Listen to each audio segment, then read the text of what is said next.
The fate of Russian military bases in Syria is in question, if only because after the fall of Bashar al-Assad, the country was torn apart by numerous warring factions, and the new administration can only speak of confident control over a few districts of the capital.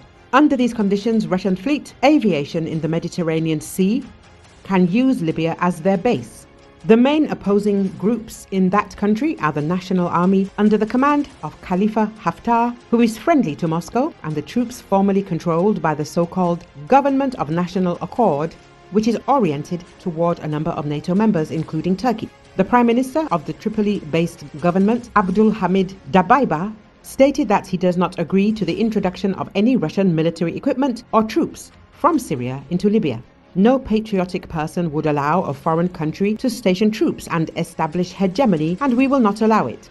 Any party that enters Libya without permission or consent will face our opposition. Libya has endured years of conflict since the 2011 NATO-backed uprising ended dictator Muammar Gaddafi's 40-year reign.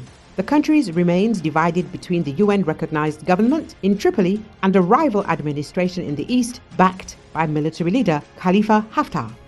Reports in recent days have indicated Russian forces were transferring military equipment from Syria's Tartus naval base and Hamaymim air base to eastern Libya, where the rival administration has received Russian support for years. Dabaiba said his government would not allow the transfer of Russian weapons to Libya, warning that it would only complicate Libya's internal crisis further. He added that no one with an ounce of patriotism wants a foreign power to impose its hegemony and authority on the country and the people. Dabaiba said he had been in touch with the Russian ambassador to Libya to demand an explanation. Russia's bases in western Syria have been crucial to its ability to project power in the Mediterranean and North Africa. Moscow has been negotiating with Syria's new leaders to retain them, but no agreement on the leases has been made.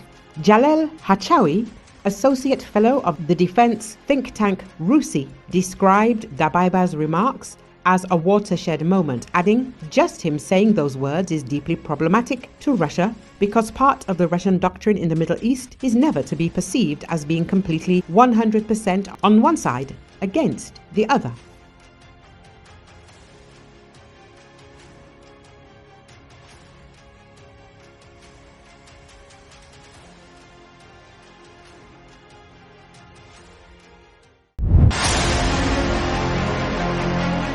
A 170,000 NATO military contingent will enter Ukraine.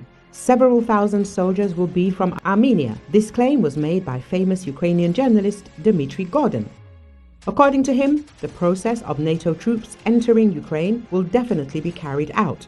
As they say, not 40,000, but 150,000 or even 170,000 soldiers will enter the territory of Ukraine and be deployed on the line of contact. However, this will happen only after the agreement is signed. They will be from France. The initiator of this operation is French President Emmanuel Macron. Also, soldiers from Great Britain, Poland, Latvia, Lithuania, Estonia, the Netherlands, Norway, Denmark, Sweden and Finland will be involved. Armenia's participation is not excluded because Macron has already appealed to Nikol Pashinyan and the latter has responded positively. I am revealing a terrible secret. The arrival of several thousand soldiers from Armenia is not excluded. Experts say Kremlin will not forgive Yerevan for this.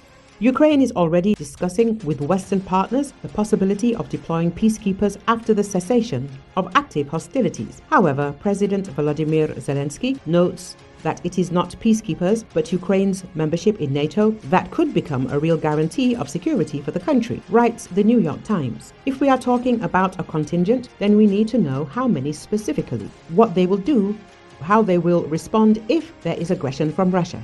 There is a lot to consider. We are discussing this topic. It is important that we raise these issues, Zelensky said.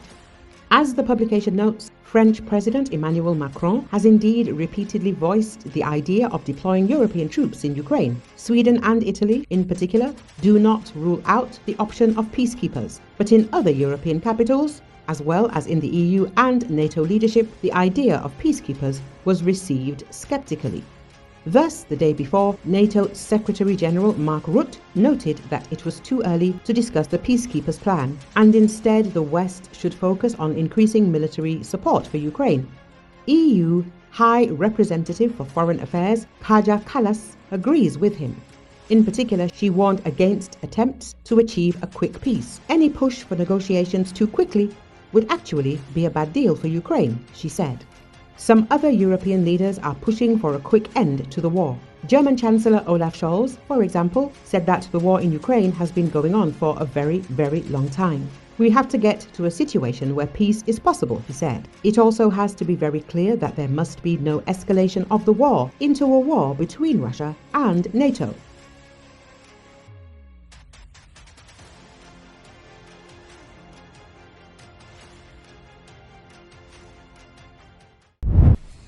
A missile attack has been launched at the occupied city of Donetsk, local Telegram channels reported. According to the report, one of the strikes of the Ukrainian army hit the building of the National Security Department of the so-called Republic of Donetsk. According to some reports, the building is currently used by the Russian Federal Security Service. As a result of the strike, the building was destroyed. According to the information provided by local residents, at least 6 strikes were launched in different parts of the city. The city administration said that the air defense system was activated and the missiles were hit. No casualties are reported. Ukraine has not commented on the report yet.